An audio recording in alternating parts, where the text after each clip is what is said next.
অবশেষে তামিলনাড়ুর ক্ষমতার মসনদে বসতে যাচ্ছেন জনপ্রিয় অভিনেতা থালাপতি বিজয়। বিধানসভা নির্বাচনে কোনো দল একক সংখ্যাগরিষ্ঠতা না পাওয়ায় যে রাজনৈতিক অনিশ্চয়তা তৈরি হয়েছিল তা বিজয়ের দল টিভিকে এর নেতৃত্বে জোট সরকার গঠনের মাধ্যমে কাটতে চলেছে।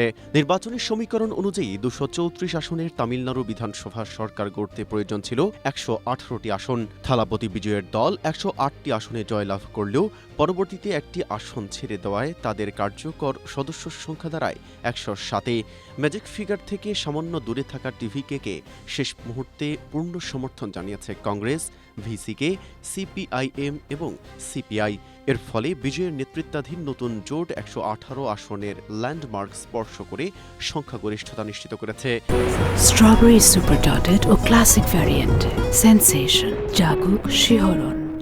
বিশেষ করে দীর্ঘদিনের জোটসঙ্গী ডিএমকের সঙ্গ ছেড়ে কংগ্রেসের এই সরে আসা এবং বিজয়কে সমর্থন জানানোকে রাজ্যের রাজনীতিতে এক বিশাল পট পরিবর্তন হিসেবে দেখা হচ্ছে। থালাপতি বিজয়ের এই উত্থান তামিলনাড়ুর ৬২ বছরের প্রথাগত দ্বিমুখী রাজনীতির ইতিহাস ভেঙে এক নতুন যুগের সূচনা করল।